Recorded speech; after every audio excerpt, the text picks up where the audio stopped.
La présomption d'innocence, ça existe encore aujourd'hui? Vous pensez qu'elle existe pour François Fillon, la présomption d'innocence? Alors qu'il n'est poursuivi que par un procureur qui n'est même pas un juge du siège?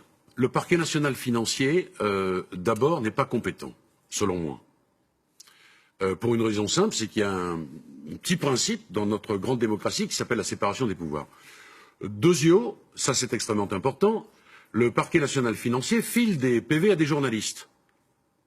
Et j'en veux pour preuve qu'une enquête n'a pas été ouverte par le parquet national financier pour savoir quels étaient ceux qui avaient donné les procès-verbaux à Davé et Lhomme. Donc ils ont alimenté leurs propres compétences, en ce sens que le parquet national financier est compétent si l'affaire a un fort retentissement. Si c'est eux qui filent les pièces. Troisièmement, je note que c'est un parquet créé par François Hollande, qui n'existait pas autrefois. Ce ne sont pas des juges du siège. Quatrièmement, je note, quand même ça n'est pas rien, qu'on a mis beaucoup de temps avant de demander des comptes à François Fillon, alors que les salaires de sa femme, fictifs ou pas, ça me regarde pas, étaient connus de l'administration fiscale. Voilà, quelques petites choses qui m'amènent à réfléchir, et je dis, attendons, on n'a pas vu toutes les pièces, et puis il y a un emballement médiatique qui ressemble à la meute et qui me chagrine toujours.